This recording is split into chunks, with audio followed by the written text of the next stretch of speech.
Bonjour.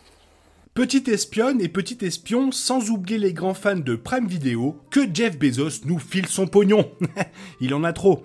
Revenons sur les 2 premiers épisodes de La Citadelle qui nous a présenté 2 groupes. La Citadelle et Manticore. Mais alors, qui sont ces groupes? Avec des détails intéressants et surtout, est-ce que le conflit est bien mis en place? Eh ben je vous en parle et c'est juste après vous avoir souhaité un bon moment. Let's go!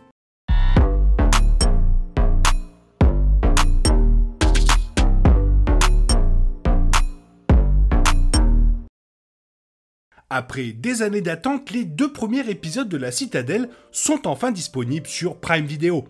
Produit par les frères Russo, la série est le premier chapitre d'un trailer d'espionnage entrelacé qui s'étendra à plusieurs séries internationales, y compris des spin-offs se déroulant en Italie, au Mexique et en Inde.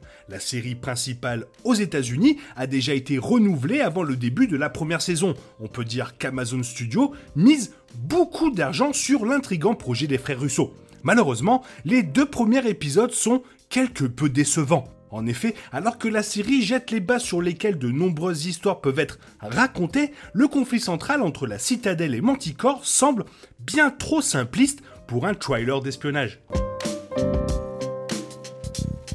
Les 2 premiers épisodes présentent les vedettes de la série, Mason Ken et Nadia Sin. Mason et Nadia font partie d'une organisation d'espionnage appelée la Citadelle qui est détruite par le méchant de Manticore après une seule scène.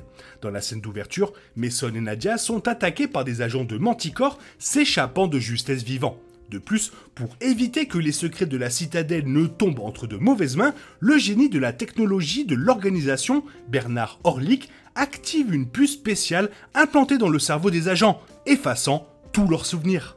L'amnésie de Mason et Nadia permet à la série de sauter 8 ans dans le futur lorsque Bernard semble toujours travailler pour la Citadelle et que Manticore règne sur la planète. Cela donne également à la série l'excuse parfaite pour expliquer au public ce qui se passe réellement.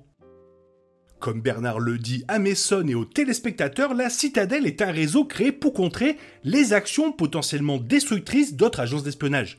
Étant donné que chacune de ces agences travaille dans l'intérêt de leur pays d'origine, à travers l'histoire, les espions ont été responsables de provoquer des guerres, de diffuser des informations erronées et d'assassiner des personnes pour des intérêts nationaux. C'est pourquoi, un siècle avant le début de la série, un groupe d'espions de différents pays ont uni leurs forces pour créer la Citadelle.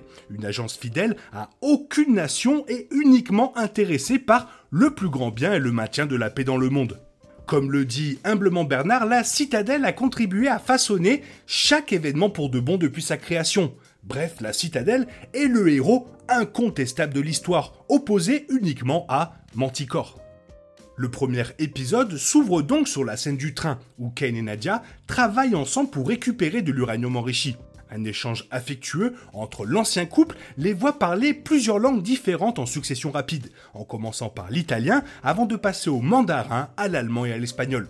Non seulement c'est une façon très amusante, mais surtout concise de souligner qu'ils sont tous les 2 des espions. Mais cela souligne que la plupart des films d'espionnage ou des séries voient rarement, voire jamais, leurs personnages principaux parler des langues différentes pour se fondre dans un pays où ils sont en mission. C'était un petit détail dont je devais vous parler.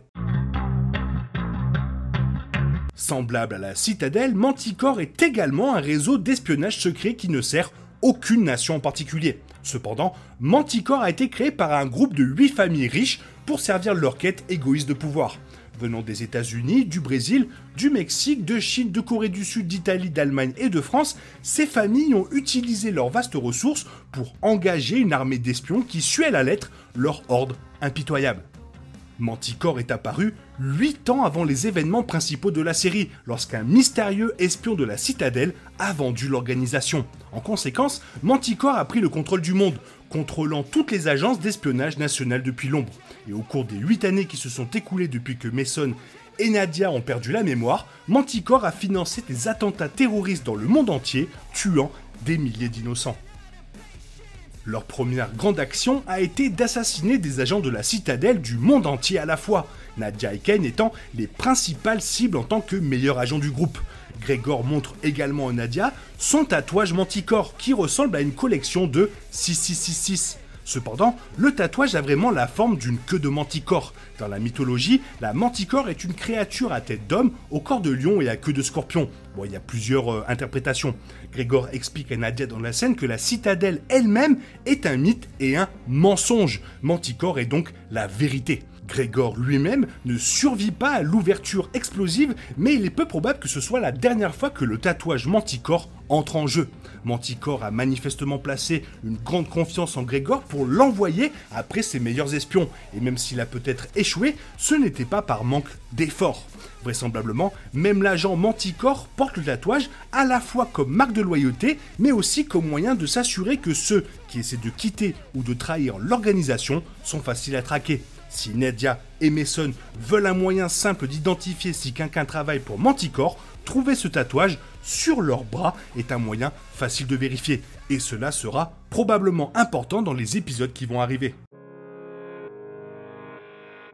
Il est facile de comprendre pourquoi la série présente son réseau et Manticore comme les héros et les méchants évidents de l'histoire, en indiquant clairement au public qui il devrait encourager. L'émission garantit que tous les fans qui regardent les nombreux spin-offs en cours de développement n'auront pas à chercher qui sont les méchants. Ainsi, avoir une équipe claire de héros et de méchants semble être un moyen idéal de construire une franchise tentaculaire, car cela définit l'acteur principal pour tout type d'histoire que les esprits créatifs travaillant sur les spin-offs veulent raconter. Cependant, nous avons affaire ici à un thriller d'espionnage, un genre qui prospère dans un monde très gris, pas noir et blanc. Ce qui rend les trailers d'espionnage si attrayants, c'est que nous sommes obligés de continuer à remettre en question les alliances de chacun, puisque toutes les personnes impliquées dans le jeu d'espionnage ont été entraînées à mentir et à se manipuler les uns les autres.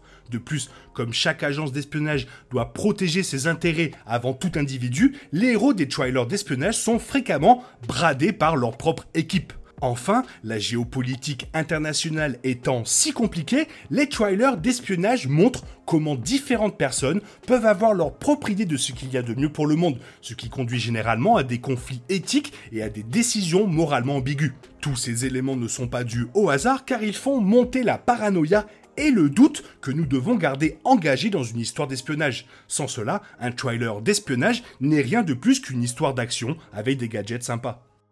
En plaçant la citadelle en héros et Manticore en méchant, les premiers épisodes démolissent complètement le concept de trailer espionnage que Prime Video voulait nous vendre. Au lieu d'une histoire complexe où plusieurs joueurs essaient de se devancer les uns des autres, nous avons deux forces avec des objectifs clairs qui se frappent jusqu'à ce que l'un tombe. C'est une approche superficielle des trailers d'espionnage qui rejette les conventions de genre au profit de l'aspect pratique. Et pour aggraver les choses, la série va encore plus loin en décrivant chaque agent Manticore comme un individu profondément corrompu. Dans les deux premiers épisodes, on nous présente Dahlia Archer, une ambassadrice du Royaume-Uni aux États-Unis qui travaille secrètement pour Manticore. Dahlia aime torturer, promet de tuer des enfants et se réjouit de menacer un journaliste. Alors que la dynamique citadelle contre Manticore pourrait être subvertie davantage dans la série, les antagonistes ont coché toutes les cases de la liste des méchants maléfiques, les rendant irrémédiables et leur action impossible à relativiser. On peut dire la même chose des hommes de main de Dahlia, les jumeaux Anders et Davik, qui sont présentés comme des tueurs de sang-froid qui prennent plaisir à leur travail. En conséquence, quels que soient les secrets cachés, il n'y a aucun moyen de sympathiser avec Manticore. Les méchants en couche sont nécessaires pour toute bonne histoire, mais les trailers d'espionnage en ont encore plus besoin pour nous faire deviner qui est le véritable ennemi. Malheureusement, jusqu'à présent, Citadel n'a pas laissé une bonne impression, car les deux premiers épisodes présentent un monde trop simple et superficiel pour nous garder engagés dans la série. Voilà, c'est tout ce que j'avais à dire sur les deux premiers épisodes de la Citadelle. Toi, qu'est-ce que tu en as pensé de ces deux premiers épisodes? Fais-le moi savoir dans la zone commentaire. Sinon, il est temps pour toi de reprendre le cours normal de ta vie. Et on se retrouve demain pour une nouvelle vidéo. Bisous bisous, bye bye.